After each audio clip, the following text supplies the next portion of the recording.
sabar. Parah nih guys. Gimana nih geng? Apa ya saya harus live TikTok ya kan? Beras habis, Live solusinya kan? Beras habis, Live solusinya. Kerja joget, oh my wow, wadidaw. Well, join live sekarang juga.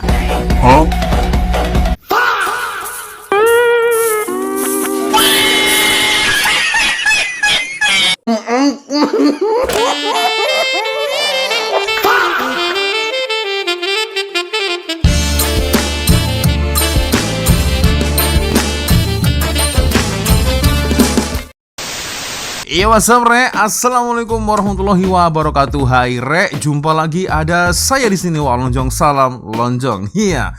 Apa kabar kawan-kawan? Semoga semua dalam kondisi yang sehat, Re ya. Amin ya robbal alamin. Oke guys, tanpa buang masa, sesuai dengan tajuk di video saya kali ini guys ya. Kebetulan lagi-lagi buat saya selalu ketar-ketir ini guys ya. Ya macam mana tak ketar-ketir guys ya. Lagi-lagi ini Bang Nazri Hamdan selalu mengulas Indonesia nih geng, akhir-akhir ini geng ya. Indonesia menuju krisis pekerjaan.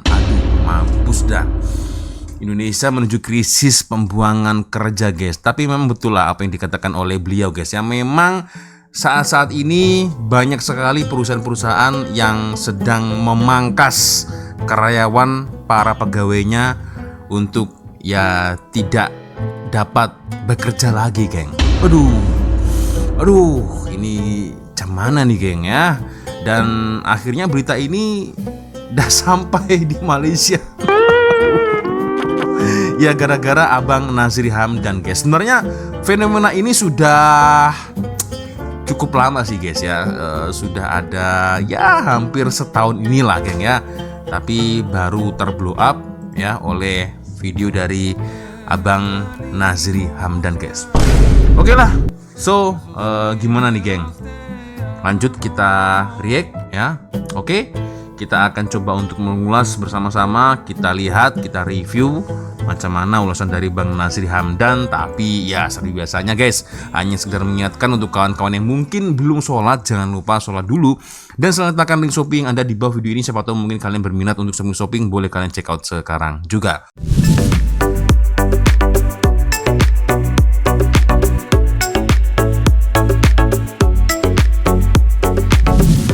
Indonesia sedang menuju krisis pekerjaan. Lebih 32,000 orang hilang kerja dalam masa hanya 6 bulan. Apa yang sedang berlaku di sana guys? Jom kita bongkar di dalam video kali ini. Let's go! Ya. Assalamualaikum dan salam sejahtera. Terima kasih bagi korang semua yang kembali lagi di dalam channel YouTube saya. Dan hari ini saya persembahkan anda satu video terbaru, iaitu apa yang berlaku dekat seberang sana, iaitu Indonesia, yang mana dalam masa 6 bulan sahaja lebih 32,000 orang hilang kerja. Okey, fine. Mungkin ada orang kata alah dekat Malaysia pun ada ramai juga orang hilang kerja bang. Betul, memang betul. Akan tetapi magnitude dia lebih besar dekat Indonesia. Dan macam apa yang saya cerita dengan korang sebelum ni, apa jua yang berlaku dekat negara-negara jiran kita, kita wajib untuk ambil tahu supaya dia dijadikan satu iktibar kepada kita. Mana yang baik kita ambil, mana yang tak baik kita jadikan sebagai pengajaran. Baik, terima kasih banyak-banyak korang yang dah pun subscribe. Jangan lupa subscribe. Semoga Abang Nazri Hamdan mencecah 100.000 subscriber bulan depan guys ya. Ya syukur-syukur boleh mencecah 1 juta subscriber kan ya, alhamdulillah guys ya. Oke geng, jadi seperti yang dikatakan oleh Abang Nazri Hamdan itu memang ada betulnya juga guys ya. Dan siap-siap, negara Malaysia harus kena jaga-jaga, perkuatkan kawalan pantai, jalan-jalan tikus ya kan. Jika tidak ingin ada gelombang pati pendatang asing tanpa izin guys, serius ya. Aduh, dah nasib guys. Macam mana ini Oke, kita lanjut lagi. Oke, jom kita teruskan untuk kita bercakap tentang apa yang berlaku dekat Indonesia. Oke. Waduh, Indonesia biggest layoff since 2025 from Sritex to TikTok. Tokopedia ya itu geng ya. Jadi memang ya dah banyak lah geng ya pegawai-pegawai yang dirumahkan, istilahnya itu begitu geng kalau di Indonesia ya, pegawai-pegawai yang dirumahkan ya karena banyak sekali faktor-faktornya guys ya. Salah satunya ya kurs rupiah yang semakin menurun dan juga trust ya, kepercayaan pelabur asing kepada negara ini. Itu mungkin beberapa faktornya ya. Tapi aku tak pasti lah geng. Kita coba tonton macam mana urusan dari Bang Nasir Hamdan geng. Betul tak? Seperti yang saya katakan. Yaitu ada 32,000 orang yang hilang pekerjaan. Dan mungkin ada yang fikir alah Indonesia kan penduduk dia lebih 280 juta orang. 32,000 orang tu apalah sangat. Tapi guys tunggu dulu.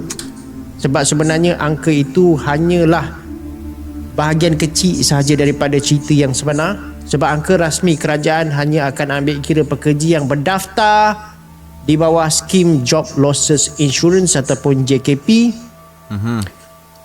Dan Kesatuan Kerja Indonesia pula berkata bahawa jumlah sebenar ni adalah jauh lebih tinggi. Cuma persoalannya sekarang ni, apa sebenarnya yang berlaku kepada ekonomi Indonesia? Sebab menarik untuk kita perhatikan apa yang berlaku dekat sana. Nilai rupiah pun dalam keadaan yang jatuh. Begitu juga dengan pasaran saham mereka. Dan adakah ini sebenarnya Indonesia berhadapan dengan krisis keyakinan ekonomi? Kenapa kilang makin perlahan dekat sana? Dan kenapa pula pekerja makin ramai diberhentikan? Dan adakah ini petanda Indonesia sedang memasuki satu fasa ekonomi yang lebih mencabar? Jom kita faham isu ni. Baik, sehingga separuh masa pertama tahun 2026, kalau kita baca data Indonesia merekodkan specifically 32,389 pekerja yang kena berhenti lah. Dan yang paling tinggi sekali dekat mana? Dekat Jawa Barat, iaitu di mana lebih 6,700 orang yang hilang kerja. Dan kalau kita ikutkan percentage, lebih kurang 21% daripada jumlah keseluruhan kes. Dan kemudian diikuti pula dekat Banten dan juga Jawa Timur. Ada lagi satu persoalan yang timbul, kenapa pula dekat negeri-negeri ni yang paling teruk sekali?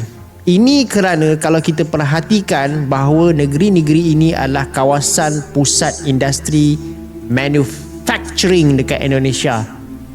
Dekat sinilah banyak kilang tekstil, kilang elektronik, begitu juga dengan kilang otomotif dan macam-macam lagi lah industri ekspor Indonesia. Jadi bila sektor manufacturing ni mula slow, apa lagi? Ini adalah tempat-tempat yang akan mula kena dulu. Betul geng. Jadi kilang-kilang, pabrik-pabrik yang bergerak di bidang manufacturing, yaitulah yang bergerak di kilang-kilang. Satu contohnya, misal kilang kayu ya. Dari kemarin itu memang banyak sekali geng berita-berita yang mengatakan bahwasanya PHK, pemutusan hubungan kerja, kalau kita sebutnya begitu ya. PHK terjadi di mana-mana ya. Yang paling tinggi memang betul di Jawa Barat, Jawa Tengah, yang terakhir di Jawa Timur. Jawa Timur ini tempat dari Wak Lonjong geng ya. Itu memang banyak sekali, ramai sekali pegawai-pegawai yang dirumahkan ya. Ini buat semakin pening geng ya. Solusinya gimana bos? Bang, coba bang, solusinya terus gimana bang? Aduh. Lagi satu, saya ada cerita dengan korang tadi. Angka sebenar ni mungkin lebih besar. Tapi saya nak korang perasan tentang satu benda dulu, iaitu kerajaan Indonesia sendiri tidak kata ini jumlah semua pekerja yang hilang kerja. Tidak Ini hanyalah mereka yang direkodkan di bawah skim JKP. Macam mana nak faham benda ni? Senang je saya explain. Cuba korang bayangkan macam perkeso dekat Malaysia lah. Kalau seorang tidak daftar ataupun tak layak, okey, dia tak didaftar under perkeso ataupun dia tak layak didaftar under perkeso, so maksudnya dia tak masuk dalam statistik, betul? Jadi apa yang berlaku di luar data ni, yang didaftarkan ni, angka dia mungkin akan jauh lebih tinggi lah. Sebab itu Presiden KSPI dekat Indonesia, iaitu KSPI ni dia adalah Kesatuan Pekerja terbesar dekat Indonesia ni. So dia cakap situasi ni lebih serius daripada apa yang digambarkan. Dan biasanya apabila Kesatuan Pekerja sendiri mula bagi warning macam ni, ini menunjukkan tekanan dekat peringkat industri memang betul berlaku dan bukanlah satu perkara yang hanya digembar-gemburkan sahaja. Baik, ada satu lagi indikator PMI PMI Indonesia ni dia jatuh di bawah 50. Okey. PMI pembuatan Indonesia.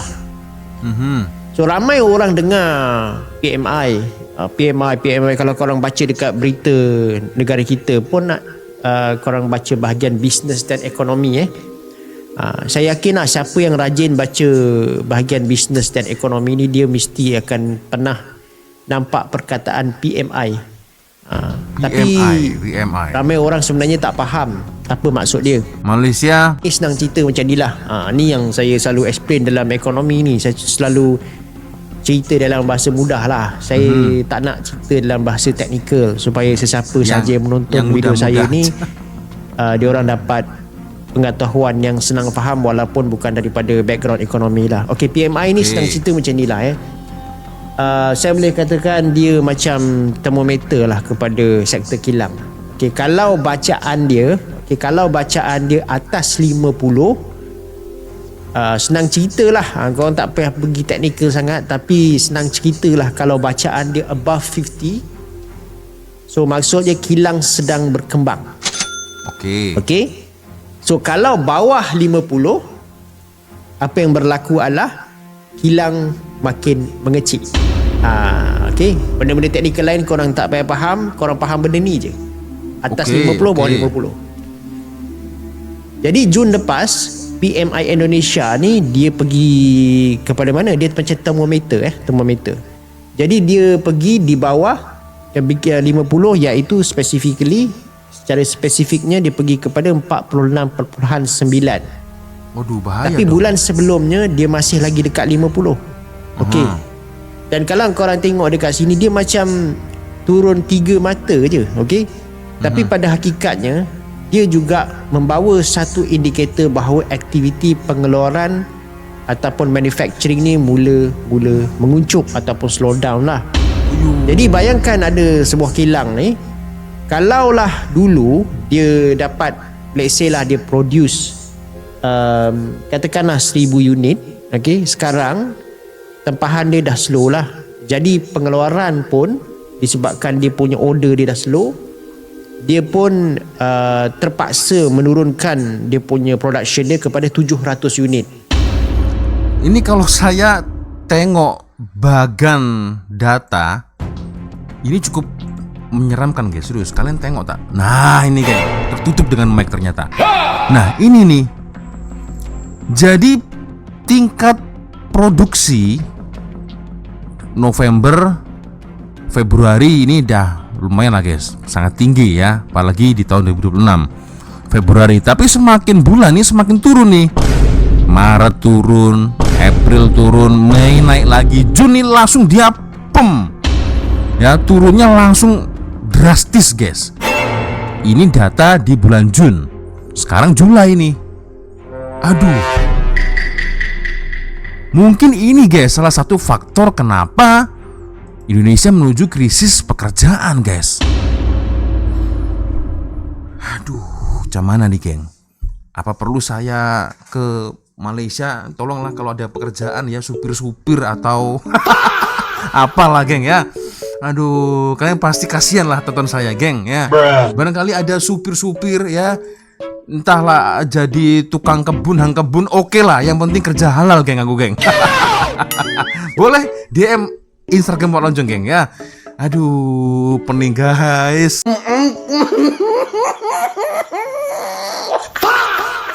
Oke, kita lanjut lagi penjelasan dari Bang Nazir Hamdan, guys.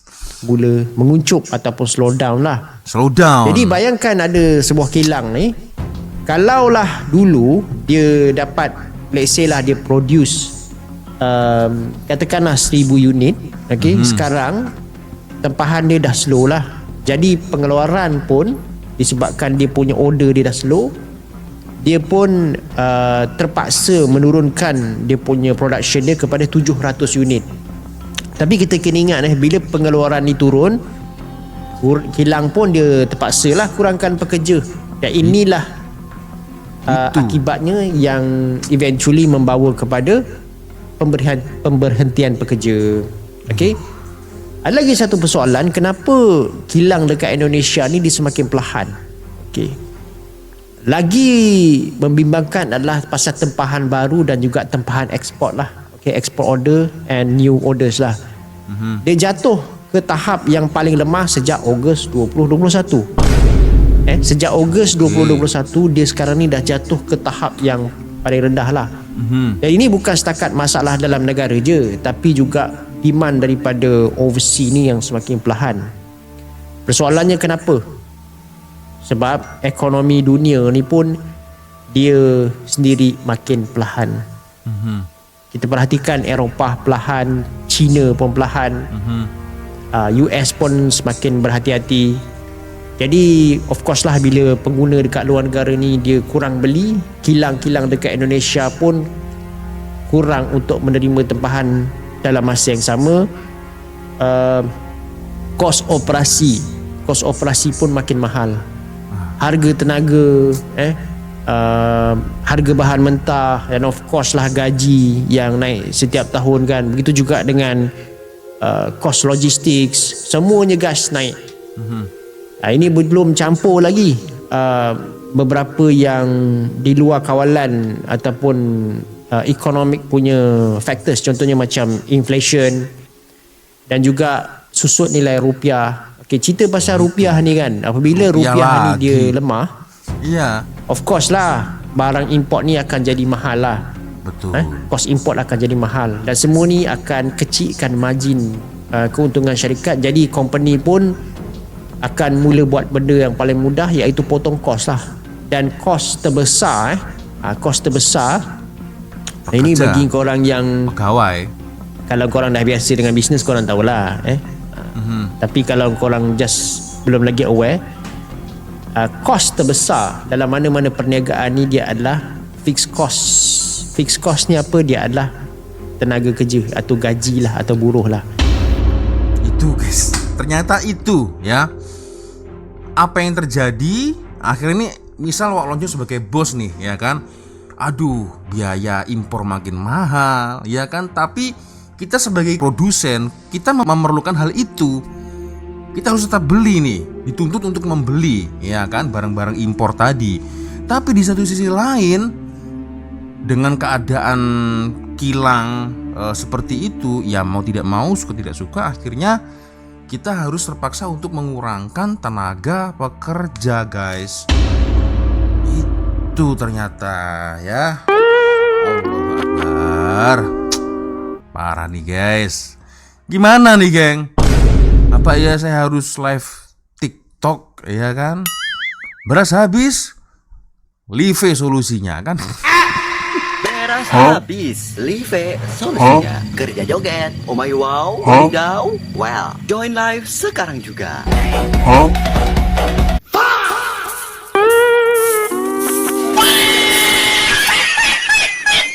What the hell? Ya kali aja kan, geng. Tapi aku tak habis pikir, misal kalau saya live TikTok gitu apakah ada yang nonton? Ya Allah. Oke, kita lanjut lagi, geng.